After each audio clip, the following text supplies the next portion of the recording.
mendengarkan. Hingga sore hari, kediaman Zean masih tetap ramai. Mereka menghabiskan akhir pekan di sana. Sheila yang sejak lama hanya merasakan hidup berdua bersama sang bunda, ikut merasakan bagaimana hangatnya keluarga ini. Seseorang yang Sheila pandang akan memiliki standar tinggi, bahkan dalam pertemanan sekalipun. Ternyata memiliki hati yang begitu mulia, bahkan menerima kehadiran Sheila dan Zulia tanpa memandang status sosial mereka. See you, Auntie. Besok Aska main sini lagi boleh ya? Tanya Oskara seraya menatap Sheila penuh harap. Wanita itu memang menyukai anak kecil, hingga tidak butuh waktu lama untuk dia mendapatkan hati kedua ponakan Zean. Boleh sayang, jawab Sheila lembut seraya mengacak rambutnya. Berharap sekali anaknya nanti setampan Askara jika laki-laki. Jika putra bungsu Mikaela itu tengah meminta izin untuk datang lagi kepada Sheila, lain halnya dengan Mikhail. Pria itu tengah sibuk merayu Zean lantaran menyukai mawar putih yang Sheila tata di taman belakang. Ayolah Zean, jangan pelit, yang lain masih banyak. Itu tanaman mertuaku, Pak. Papa yang lain saja, lidah buaya mau. Zean sangat mengetahui seberapa besar rasa sayang Sheila terhadap bunga tanaman ibunya itu. Bahkan dia rela membawa bunga-bunga tersebut dari rumah lama daripada harus diwariskan pada tetangga. Papa punya lidah buaya. Atau kalau tidak, Papa tukar deh bunga mawarnya. Ujar Mikhail merasa ini adalah jalan tengah paling menguntungkan. Tukar apa? Eceng gondok. Jawab Mikhail masih terus menatap Zean. Tanaman mawar kesayangan mertua juga sudah berada di tangan Mikhail. Halah, di mana letak keindahannya, Pak? Sama-sama memiliki pendirian kuat. Zean menyayangi istrinya, dan Mikhail juga sama, mengatasnamakan Zia. Dia mencoba merayu putranya ini, namun Zean memohon dengan sangat, lebih baik daripada merampas milik istrinya. Boleh ya? Rayu Mikhail sekali lagi. Sungguh, dia sangat suka tanaman ini. Tidak, Papa boleh ambil yang lain, tapi jangan bunga itu. Keputusan Zean tidak bisa diganggu-gugat. Sekali tidak, tetap tidak. Dia rela jika harus memberikan sejumlah uang agar Mikhail berhenti memaksakan kehendaknya. Astaga, anak ini, padahal cuma bunga. Perebutan antar kedua pria itu berlangsung cukup lama, hingga mereka baru berhenti ketika Sheila yang ikut campur. Pada akhirnya semesta berpihak pada Mikhail sebagai pemenangnya. Kamu kenapa justru membela Papa? Aku susah payah karena bunga itu. Bahkan jariku luka, Sheila. Sudah, nanti ibu sembuh dia tanam bunganya lagi. Ibu sembuh?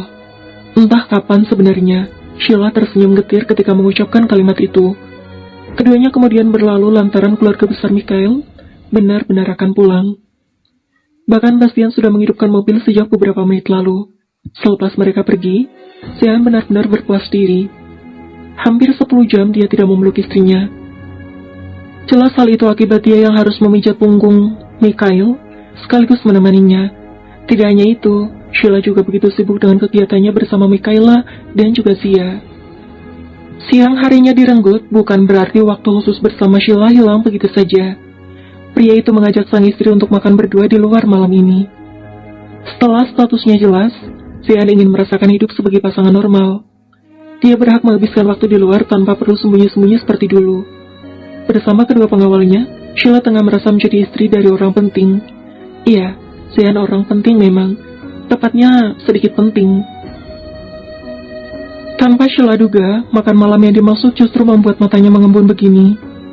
Entah kapan Zean menyiapkannya, makan malam romantis yang pernah Sheila lihat di drama kesukaannya. Sejak kapan suaminya romantis begini? Jantung Sheila berdetak 2 kali lebih cepat. Seorang wanita tengah berbadan dua dibuat menangis kalau membaca tulisan Will You Marry Me di hadapannya. Lihat, kakinya bahkan bergetar, lutut Sheila kini lemas.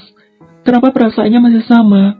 Tatapan Zean akan selalu indah dan menusuk hati Sheila sampai dia tidak kuasa menolak pesonanya. Pria itu merogoh sakunya.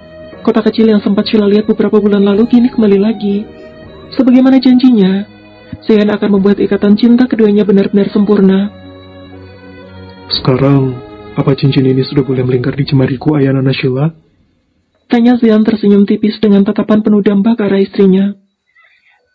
Zean, bukan sudah membuat drama, tapi entah kenapa air matanya berlebihan sekali malam ini. Padahal, ini sudah kali kedua Sheila dilamar. Ya, caranya memang berbeda. Sebelum menikah, Zian juga memintanya menikah, persis seperti ajakan jalan-jalan. Kenapa menangis? Apa kamu berharap aku membawa cincin yang baru? Bukan begitu. Tapi, kenapa harus dilamar lagi? Sheila bahkan sesungguhkan. Padahal tidak ada adegan Zian mengancam akan mendorongnya dari lantai 23 ini. Aku ingin mengulangnya. Aku ingin melamarmu baik-baik. Pernikahan kita mungkin salah di mata banyak orang. Sekarang izinkan aku memulainya dari awal. Caranya mendapatkan Sheila dapat dikatakan sedikit memaksa. Dia egois, dan bahkan menjerat Sheila hingga tuduhan sehina itu Sheila terima dari keluarga dekatnya. Kini dia ingin mengulang semuanya. Bahkan jika bisa, dia ingin merasakan yang namanya kencan sebagaimana pasangan kekasih. Pilihannya hanya ada dua, Sheila. Kamu jadi istriku atau aku jadi suamimu. Pilih mana, sayang? Kalimat lamaran macam apa itu? Sheila yang tadinya terharu kini terkekeh, hingga air matanya tergantikan secepat itu. Sean memang minim dalam melakukan hal semacam ini.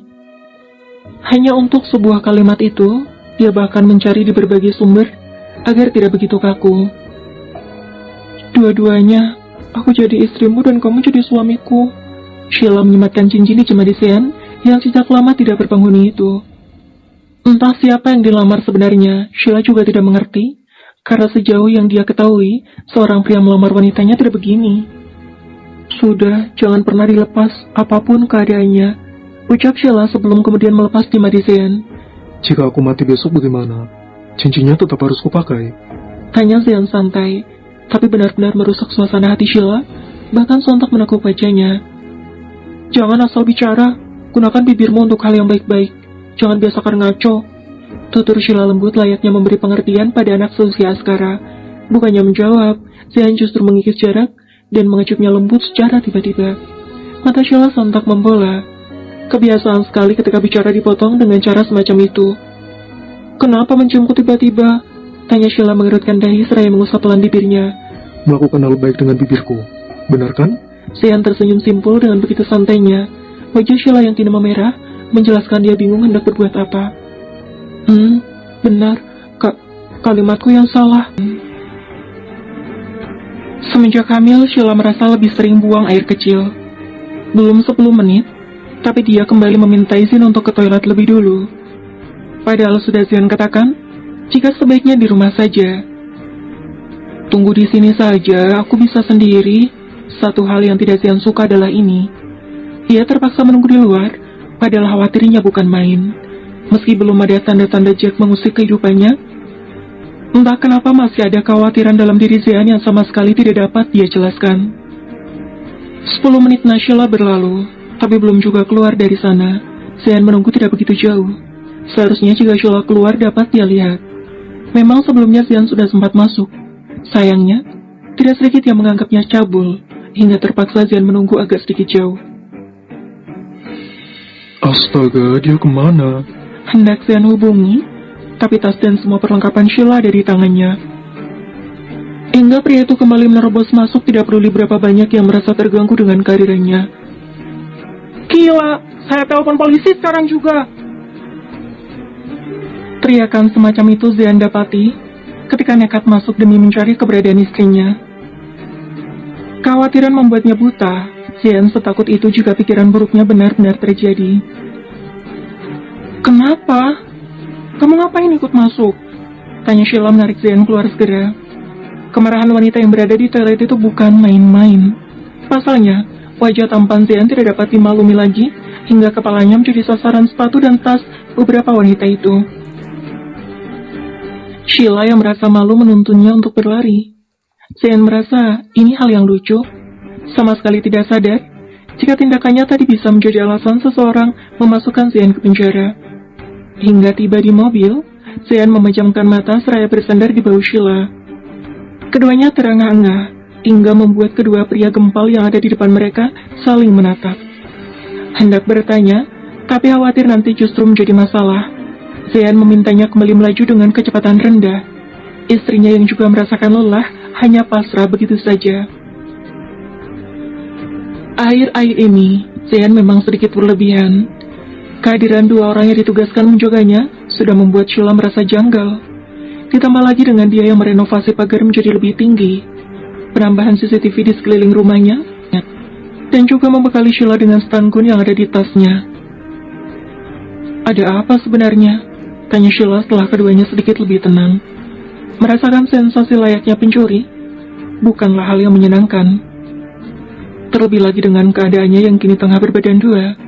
Perut Sheila bahkan sakit akibat berlari, dan khawatir kepala suaminya bocor akibat kemarahan beberapa wanita itu. Khawatir saja. Kamu tahu sendiri kan, manusia itu tidak lepas dari bahaya. Sebelum terjadi, ada baiknya kita jaga diri. Tapi tidak perlu masuk seperti tadi. Yang ada di sana jadi takut. Maaf Sheila, aku tidak bermaksud membuatmu malu. Jehan mengeratkan pelukannya. Sesekali dia mengelus pelan perut sang istri. Meski singkat, dia harus meminta maaf lantaran telah membuat calon buah hatinya terkejut. Sungguh, tidak ada niat Jehan menyakiti keduanya. Akan tetapi otaknya terlalu buruk dalam menerka apa yang akan terjadi. Bukannya malu, tapi lihat sendiri mereka marah besar. Kepala kamu habis luka. Kalau sampai berdarah lagi gimana? Sikap Jehan yang selalu berani menjawab membuat Sheila terkadang ingin menyerah. Hanya saja Sheila mengatakan, terima apapun keadaannya. Nanti di rumah saja kalau mau lihat. Yang terpenting saat ini kita masih pulang berdua Sheila. Di sini saja, aku yakin pasti berdarah. Omel Sheila hendak memeriksa kepala pria pembangkang itu. Jangan membantah. Di kamar saja ya. Kamu mau periksa kepala mana saja juga boleh. Sekarang duduk diam dan jangan banyak bergerak, paham? Lihat, ucapannya semakin asal bunyi. Padahal sudah Sheila katakan agar menggunakan bibir untuk yang baik-baik saja. Namun tampaknya Jehan tidak mengerti bahasa manusia lembut dari Sheila. Bersambung, terima kasih sudah mendengar.